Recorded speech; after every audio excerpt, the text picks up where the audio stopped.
chat. Welcome back to the 4th and 31 broadcast, your one-stop shop for all things college and SEC football. Please remember to like, subscribe, hit the bell so you never miss a minute. I am your host, part of the Killer Bees broadcasting team, the Chad Bullock. To my right, the man, the myth, the legend, and the coach, Bo. And the man who signs our paychecks, the boss, Scott. Chat, what a weekend we had this for college football. Mob, let us know in the comments what was your favorite game? What did you like? What didn't you like? What teams played good? What teams played bad? We're going to start off with a game that I think we all may have missed badly on, and that was Kentucky and Florida. Kentucky absolutely put the screws to Florida, 38-7. Bo, what did you see in this one? Woodshed beating. There was a lot of pinned-up frustration in that Kentucky fan base, and they got to going, and they were not about to stop in that game. I could not believe – I was watching the Alabama game. I could not believe – I was looking at my phones, dinging, and it was Kentucky all night, dinging. I was like, wow. But what a performance by the Wildcats. I mean, that, again, we talked about this last week. That is a quote-unquote rivalry. I say quote-unquote because usually it takes both teams winning games for it to be a rivalry. But this, Florida has totally dominated that matchup over the years. And Kentucky just absolutely came in, locked in, ready to play. And dare I say, Mike Stoops, or is it Mike or Mark? There's a bunch of them. Anyway, Coach Stoops survives another week, and he gets to stay in the Bluegrass State in Lexington and wear that Kentucky blue, and we'll see what happens with the Wildcats. And I'm going to give y'all a quick stat. I bet neither one of you know. Kentucky's won 4 out of the last 5. How many of y'all knew that? I did not. No, I didn't either. 4 of the last 5 overall? I didn't realize it was the last 4 out of the last 5. Wow. Yes, wow. That's a crazy. What a time to be alive in SEC football. And I'll hold on. further. Are you talking about 4 of 5 against Florida, or 4 of their last 5 this season? 4 out of the last 5 against Florida in the series. Wow. They've won. That's incredible. And So I think that right there shows you the level of inconsistency at Florida. And of course, it starts at the top. They have had so many administrative problems going back to hiring when Jim McElwain was there, or another one of my favorites, the old Zucker, when Ron Zook was there, and then of course the mess that Urban Meyer left, they had to clean up. And you can recruit all the talent in the world, and you can shop that portal, and you can buy all the players you want, because it seemed like Florida was starting to amass a pretty good pool of talent. But if you don't have that administrative side laid out, if you don't have a good solid foundation, it really doesn't matter. Ask the Seminoles; they're they're in a bad spot too. Yeah, if you want to go back fortunately, if you want to go back to the 70s, 80s, slasher film, is Stoops not the guy you think's dead? We keep sticking a fork in this guy every week, and every week they seem to win. Scott, what you got? Yeah. No, exactly what you just said. Like, we had a fork in him last week, man. We were shipping him down the river, and I think he's not only saved his job for the week. I think he's there. I don't see him going anywhere now. I think he is solid. I think he's not going to get fired. I think he'll keep his job in the next year at least. I could not. I kept like Bo. I kept getting notification, and all I just kept saying was Kentucky, and I'm like, man. Is Florida doing anything? Is Florida playing this game? I mean, there was nothing coming up for Florida at all. And I'm like, wow. Now, don't get me wrong. I had my mind somewhere else because, Bama and LSU were on. But, wow, I could not get over that. And I kept saying every single time, I'm like, boy, did we have it wrong. I know I had it wrong. I had him out. I had them getting their butt kicked. I flat out called it here. I said Florida's going to go in there and stomp a mud hole in him, and he's going to be fired Sunday morning. And, boy, was I wrong about all of that. So I'll eat my crow. Well, boss, let me just say something to you there, boss. You weren't wrong. Kentucky just didn't do what they were supposed to do. That's all it was. You were right. Kentucky just didn't play the right card there. Yeah. Yeah. And I'll give you a crazy stat of the game. Both teams had 4 turnovers. I mean, both teams have 4 turnovers, and Kentucky still won by 31. How does that even happen? Well, I thought going in, I said, does Florida take that good effort that they gave against Georgia, and do they carry it over to the end of the season to play spoiler, or was that basically a last hurrah, against their biggest rival? I mean, not their biggest rival, not named Florida State, obviously. Or, would Kentucky continue their momentum after the big win against Auburn on the road? Then they get to come home in a place where they had played pretty well, and Kentucky answered that with a big emphatic yes. Yeah, they did. Yeah. Let's move on to our next game, the name your score game of the weekend. Ole Miss over Citadel, 49-0. Ole Miss 603 yards of total offense, and Chambliss had the stat padding game that I predicted. Anybody could have predicted that. 29-33, 333 yards, 3 touchdowns. Scott, what you got? Went as expected. I mean, not fun to watch. Knew what was going to happen. I mean, they were just out there playing ball, man, and against a bunch of high schoolers. So I mean, it is what it is. Great, Ole Miss, another win. On to the next. There's really not much to say. Jeremy, what you got on this one? Anything? Much respect to our military academies, but good grief. Nobody wants to see that. But also at the same time, it serves a twofold purpose. We talked about this some last week. You get a chance to play other players. It serves as a third bye week for you to do more scouting. But also too, that also probably made Citadel's budget for the year. So that's all I'm gonna say about that. Yeah. All right. Well, quick and easy on the Ole Miss as I thought it would be. Now we'll get to the dog fight in Starkville. Uga goes in there. Starkville's not an easy place to play in, but they handled Mississippi State fairly well. 41-21. Stockton had a Stockton game, 18-29, 264, 3 touchdowns. Bo, what you got? Well, as we turn into the month of November, these championship teams like Georgia, they really start to tighten the screws up and really start to figure some things out. So last week our question was, can Georgia play a full 4 quarters? Because they hadn't up to this point. And we were all on the Mississippi State side as far as being able to keep this game close. I mean, I even said, take Mississippi State first quarter, first half. The 10 looked really enticing. Didn't feel comfortable with the money line sprinkle because Georgia just too talented. So, but I thought that Mississippi State would kind of hang around, maybe even come in the back door late with that big number. But that was a no doubter by Georgia. They showed up ready to play 4 quarters, and they showed you exactly what they're capable of for 4 quarters. Now, the other side of that is, of course, the people outside the conference that, all the SEC haters. Well, that was Mississippi State's the worst team in the conference. They're supposed to do that. Well, if you've watched Mississippi State all year, they may be one of the lower teams, but they've played well for much of the season. There's only been 2 games now where they've gotten it just handed to them. A&M, Georgia. 2 teams that are making the college football playoff. Right. So while Mississippi State hasn't showed up in the wins, it showed up in effort, and it showed up in, I don't want to say style points, but they're playing, they're much more competitive. So give Jeff Lebby another, it's going to take him another probably 2 recruiting classes to get that roster to where they can start really competing in the conference. But kudos to Georgia. I mean, they showed you what they're capable of.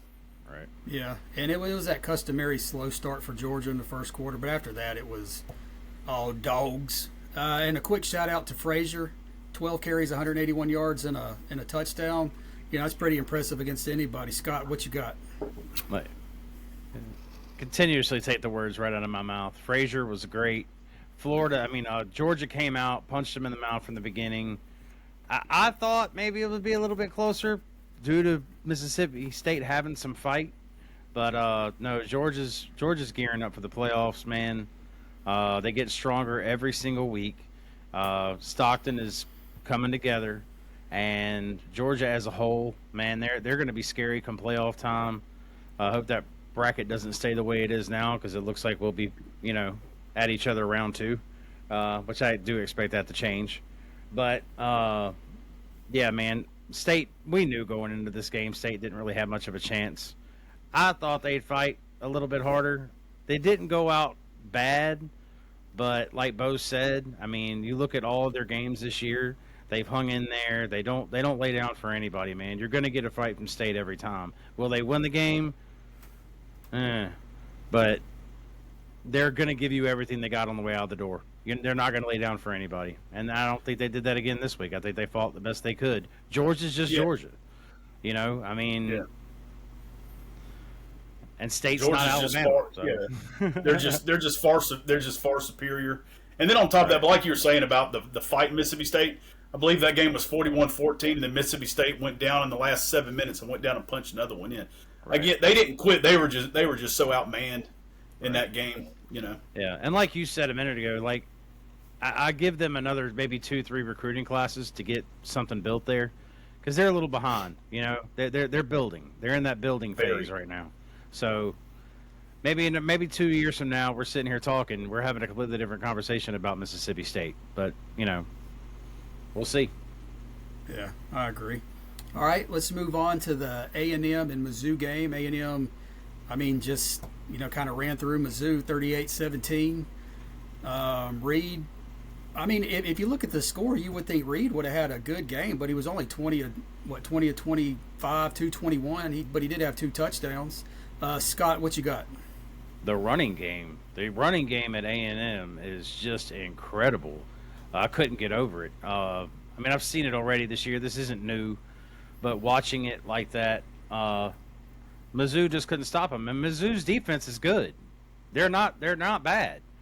So just to watch A&M have control of the game the entire time, and I know they don't have a starting quarterback over at Mizzou. He's out, but like to watch A&M every week, man, it's like every week they just get better and better and better and better. I've never seen a more polished, well-balanced team in college football this year.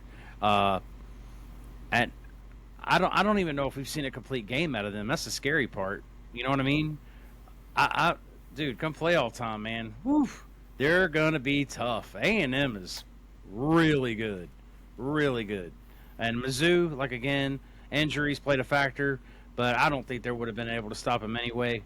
I mean, they ran all over them. I mean, the rushing, the way they're able to run the ball, man the clock, they own the game. I mean, they always had control of the game. You never for 1 second thought they didn't. And I mean, that's it for me. But I mean, I can't get over A&M. A&M is amazing this year. Yeah, they are so solid on both sides of the ball. It's really are. You certainly don't want to play them, and if you do, you got to hope they make mistakes because they are not going to beat themselves. This is not your Jimbo Fisher A&M. This ain't your R.C. Slocum A&M. Right. Or Sumlin A&M. I mean, this is a very well-coached team. Bo, what you got? You can always judge a coach and a program by the progress in year 2. The biggest progress that a head coach makes is usually from year 1 to year 2. Because year 1, you got to lay that foundation. You got to set the program up for success. And then year 2 is when you start to see the program turn. Well, and then usually they say by year 3, that's when you're start to get ready to win championships. Well, it's like Elko's already on year 3. I mean, we know he was an elite defensive coach in his days at Notre Dame. We know he was an elite head coach in what he did in his very short time at Duke with far less talent. And what you were saying about the balance, everything that a defensive-minded coach, and think about the defensive-minded coaches out there that are head coaches. Kirby, all the times we watch Saban. Go back to Gary Patterson at TCU. Everything they do revolves around putting their defense in a position to win the game because they always feel like their defense they're going to have something at the end to make the play to win the game. And so whether it's Marcel Reed using the controlled passing game and the run game, or using the run game to kind of milk clock and hit shots like they did against Notre Dame.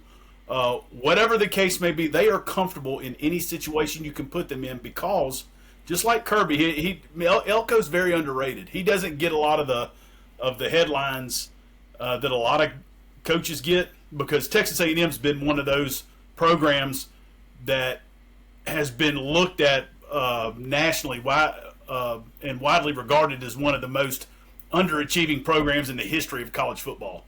Like, they bragged forever. Hey, we got so much money. We got all this oil money. We got this. We got that. Well, you got everything but wins, And so now they have finally found the right guy to put it all together. You think about there's certain programs in the country that they haven't won. They've been good, but they've only been good at times.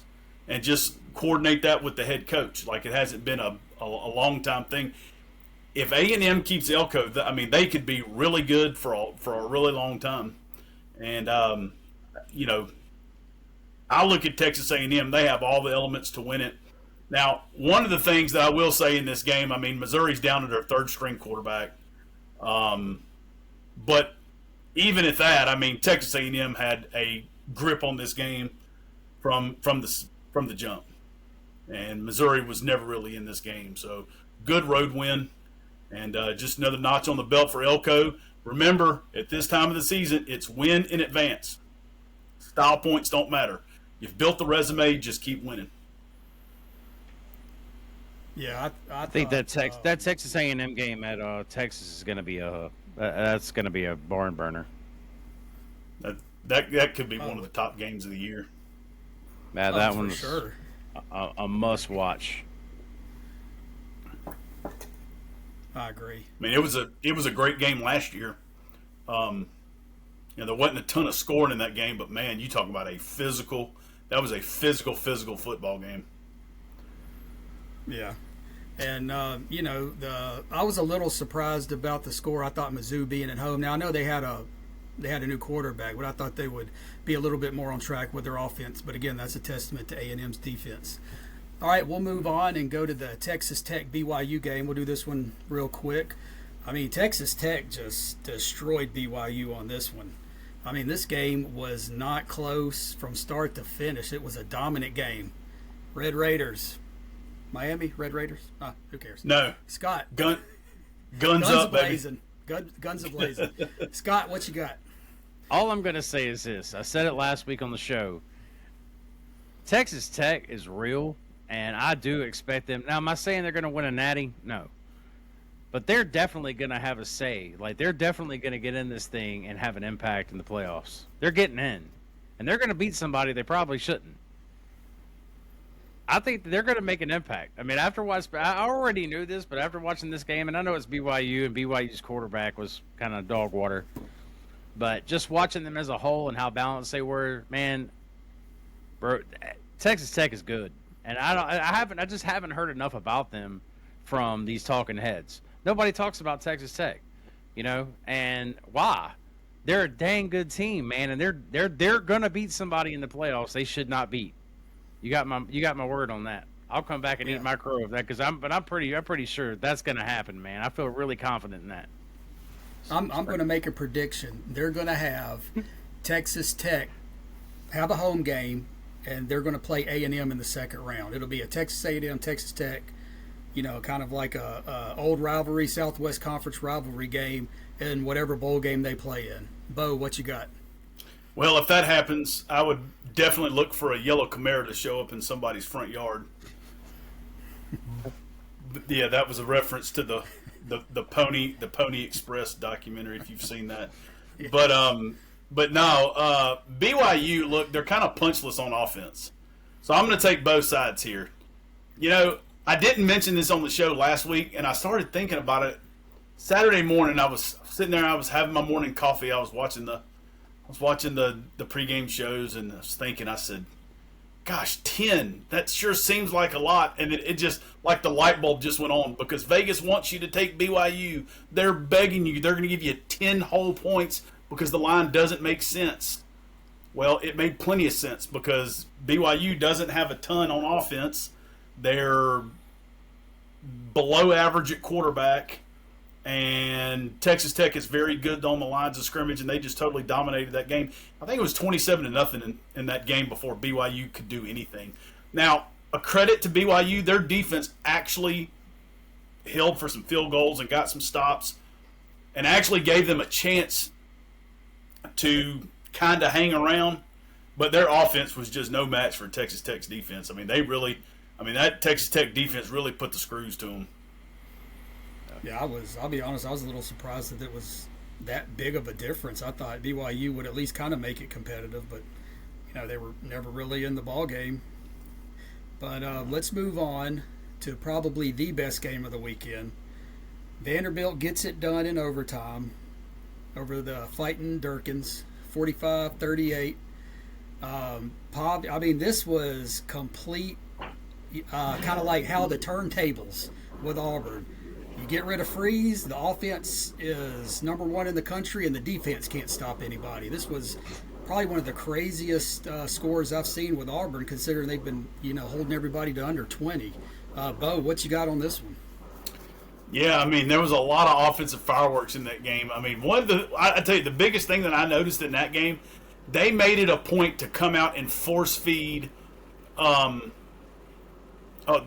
big receiver for Auburn, Cam Coleman. I'm sorry, I couldn't think of his last name. Cam Coleman. I think he had about 10 or 12 catches for $145, and they were making a concerted effort to get him the ball. It's amazing when you make an effort to get your best player the ball, what can happen to your offense. So, yeah, mind blowing, right? I can remember days calling plays. I wouldn't even think plays. I'm just thinking, I want this guy to touch the ball right now. What's the easiest way to get this guy a touch? Okay, well, maybe my quarterback's not up to stuff. Let's just run a jet sweep with him. Let's just throw him a little now screen. Let's just make sure he can touch it. And Auburn did a great job of that. They really did. So I wonder, after about the 14th heartbreak for Auburn in the last 5 weeks now, I wonder if the gas tank's empty and they've just kind of said the heck with it, or do they pull a Kentucky and they rally and play well down the stretch, because you know who's coming up. And that absolutely scares me to death, because there is a voodoo curse on the Crimson Tide going into that stadium where some really good Alabama teams have gone in there and gotten their tail kicked by far lesser Auburn. And you would just have to think, though, if Auburn plays that incredibly well for these last couple of weeks and keeps it going, you just wonder how that Iron Bowl could potentially go. Yeah, well, to your point, Coleman Singleton, 21 receptions, 245 yards, 2 touchdowns. You get it to your best players, that's what happens. And then Pavia, good God. Pavia, 25 of 33, 377, 3 touchdowns, and then he ran it 18 times for 112 for another touchdown. Scott, what you got? Hey, Vanderbilt went into this game with, they're fighting for their life right now. They can't lose. They have to win out if they want in this playoff. And Pavia all year long has been playoff. They're going for a natty, right? That's been his thing. And they had to win this game. And knowing that, going in, you had Auburn coming to town without a head coach, season's over, and then Auburn turns around and plays like that. Bo, I'm gonna add on to what you said. I think that this is firmly, I expect Auburn to finish out the year, and I think this is how they're going to do it. I'm terrified of the Iron Bowl. You've already got to worry about it being haunted. You've already got to worry about that aspect, because it happens all the time. And now for them to have finally look, they got Freeze out of the building, and it looks like they corrected everything. It looked phenomenal. I couldn't get over it. I'm like, this is scary. I don't know what to expect coming up in a couple of weeks against Auburn, but after what I saw last night, firing Hugh Freeze should have happened weeks ago. That's what that game told me. Because you knew Vanderbilt was giving everything they had. I don't want to take anything away from them. They won the game, but Vanderbilt was going into this game knowing they had to win. And Auburn brought that fire with them. And, man, do you talk about a great game. You're right, Chad. This was the best game of the weekend. I mean, by far. I don't think another game come close. This was a great game, and then went into overtime. I mean, you didn't know really who was going to win. I mean, till it was over. It was. I didn't turn away. You know, I watched a good bit of it, but look, the stat of the game, total yards combined for these two. Any guesses, Bo? Total yards for these two? Yeah, combined, real quick. 1,000. I was going to say Scott. 800. 800. Oh, y'all are both off. 1,107 total yards combined for these two. That is a crazy 1993 whack San Diego State BYU game right there. No doubt. Yeah. No doubt. Well, you also wonder, too, if this is the 1 week bump, because remember, we've seen this all year. These offenses, I mean, these teams tend to get a 1 week bump from the coach being fired, but also, too, the good thing about the time they played Bama, there's going to be, at least 3 weeks of film with the new system. So, right. Yeah, and sure, every coach always, too. Yeah. They got a bye this week, and then they got their cupcake, and then the Iron Bowl. Okay, so at least they'll have that Vanderbilt game. They'll have their cupcake, which will probably be pretty vanilla. They're still going to run their base stuff. Of course, every good coordinator, they always have something saved for certain times of the year. That's a given. So we'll just see how it all plays out. Yep. Yeah. All right, now on to the main event. Alabama survives against the Tigers from Death Valley, 20-9. And let's just say it, the defense won this game for them. That is the best I've seen a Kane Womack defense play in 2 years. It was crazy how good this defensive line played, the linebackers, the defensive backs. Now, there were some third down conversions that got me a little bit worried in there. But other than that, I thought the defense played lights out. Scott, what you got? Lights out. This is the best defensive performance I've seen all year. Pierre, I will have your jersey in a couple of weeks. He was one of my preseason standouts. I knew if he got the opportunity that he would make the most of it, and he's exceeded that, in my opinion.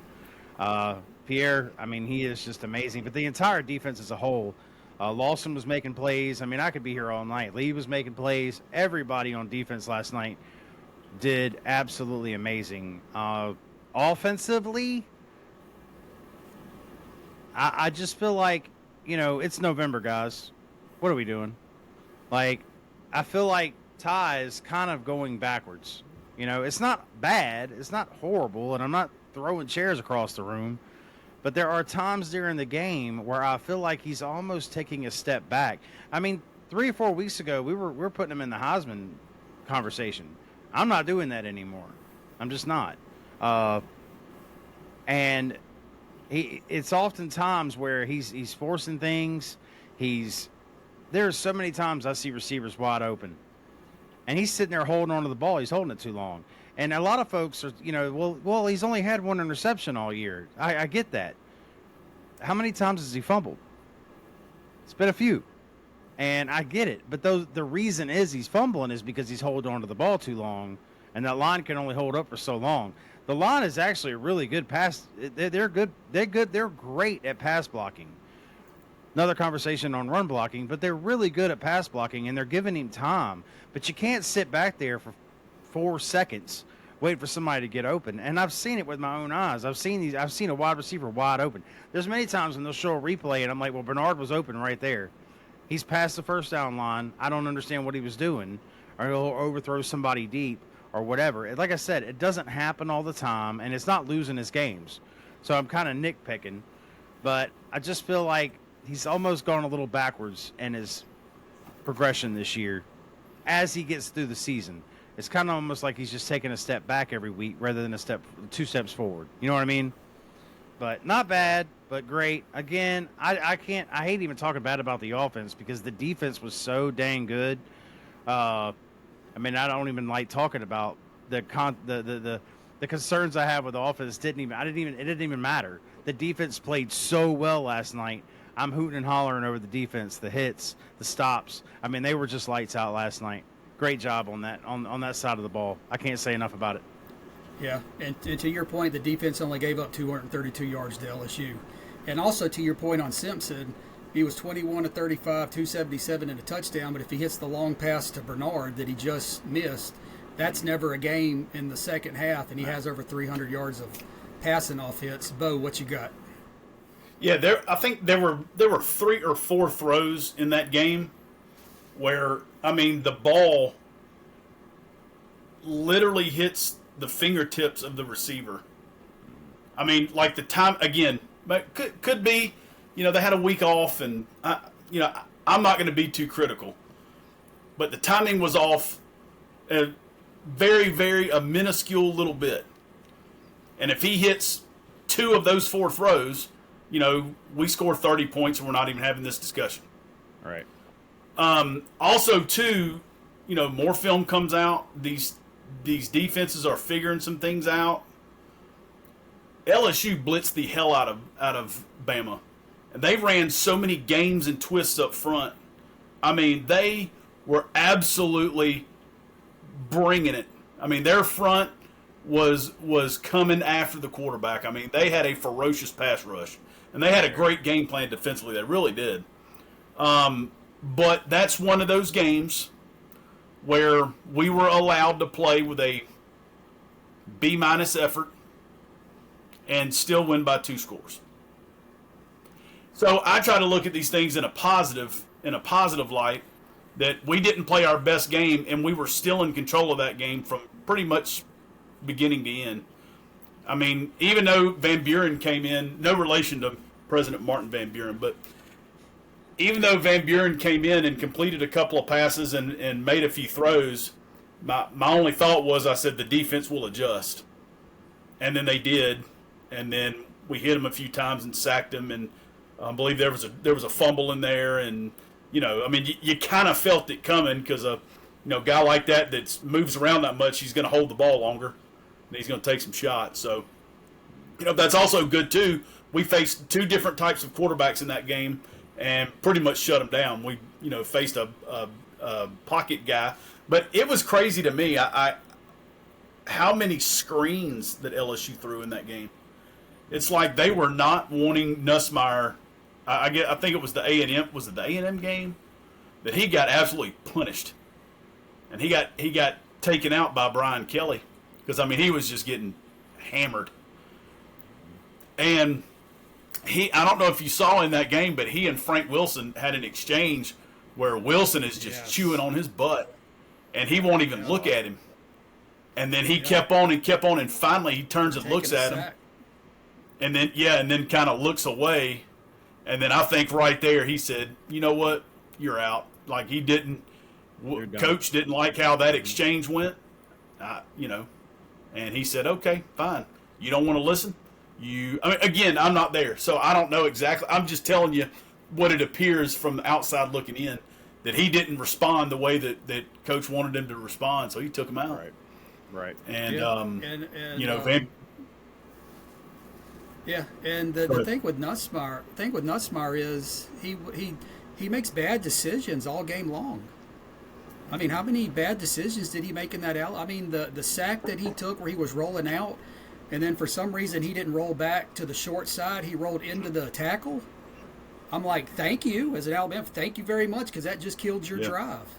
And for climb this the guy pocket. to be, If he hangs in there and climbs the pocket, right. Yeah, and for this guy to be a Heisman guy at the beginning of the year, this guy has just, his trajectory has gone so far down. Oh, I mean, Scott, he's had one of the worst years I can ever remember. In college, we've seen guys in college go to the pros and have a horrible first year. Okay, but I don't know that I can remember such a highly talented player who had good success coming in and then was back with the weapons that LSU has and just be such a dud. Mm-hmm. It's mind blowing. This is crazy. Well, I can't get. I'm going to follow up with what he just said. Like the talent LSU has talent. They've got a lot of talent on offense, man. 14 Green, isn't that his name? Yeah. Like that guy. He had a scared. couple big drops. He did. But I'm telling you right now, I'm throwing him the ball every time. And then they got good running backs. They got a good set of running backs back there. There is way too much talent on this offense, for this to happen. And Nussmeier is what it is. I think his dad's a coach for the Dallas Cowboys. I don't know if that has anything to do with it, but maybe the hype, maybe. Right. Cowboys are trash, but anyway, so yeah, I don't.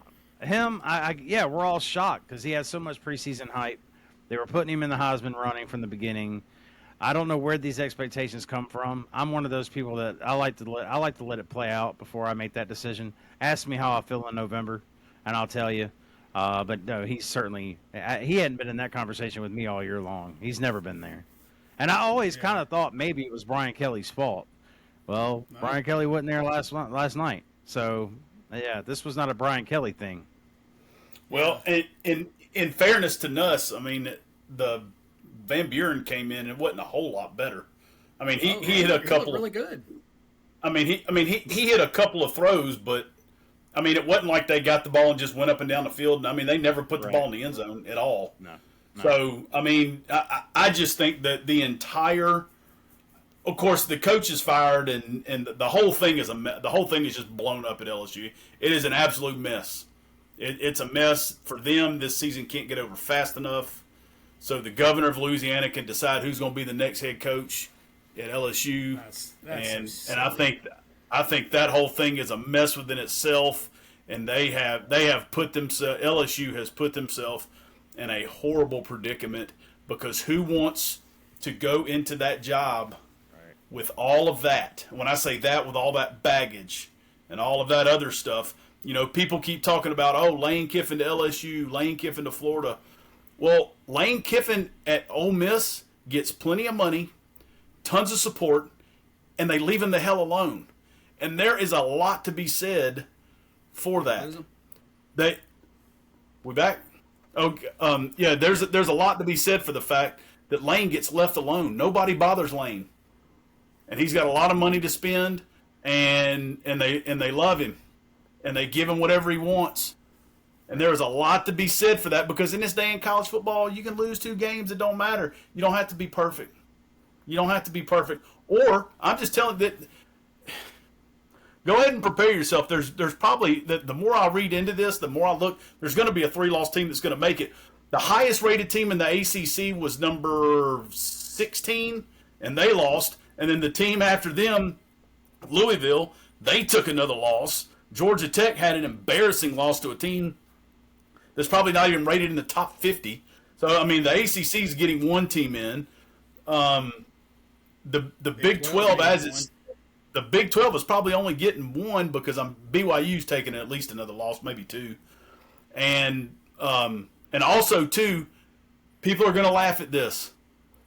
Don't sleep on Pitt this weekend at home against Notre Dame. If they beat Notre Dame, then you could have them in the discussion as a 3-loss team. You could potentially have Texas as a 3-loss team. There's a couple of teams that might have a decent enough resume with 3 losses because of the losses of these other teams that could potentially get them in. Yeah, and I want to go over one other thing before we cut this out. All 3 of us owe Talty an apology. That guy came in, booted a 40-plus yarder to ice that game. So I want to hear it from all 3 of us. Well, he shanked a chip shot, so good grief. I don't care. I don't care. He did. Don't care. He hit the one that he needed to. Anytime a kicker walks onto the field, I hold my breath. Like, I can't even watch. Let's get through the Auburn game, because that's where the creepy stuff happens. Okay, I don't want to be having to rely on him to come in here and kick a 15-yard field goal. Okay, with 1 second on the clock to win the game. That's terrifying. He will make it. I just, it's Auburn. That's in Auburn. That's in Jordan Hare Stadium. Like, I don't know if I'm ready for that. Okay, so I'm gonna pause the salty thing, and we're gonna wait. Yeah, I'm gonna guarantee you. I can guarantee you. Neither one of y'all thought he was going to make that field goal. Don't lie. No.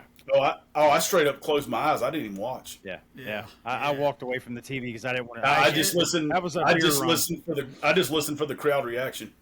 Yeah. Yeah. That was a beer run, man. We ain't got a beer. Whatever it takes. All right. Yeah. All right, chat. Mob, let us know about any of these games. Let us know about our takes on the LSU situation. What does LSU do? Should the governor even be involved in this? I think we all three of us say no. That's a bad look. Who will LSU get? I don't think it'll be Lane. I don't know who wants to coach that program right now. So we'll end on that. For Bo, Boss, this is the Chad Bullock. Remember, always listen for the 4th and 31 podcast. Peace out.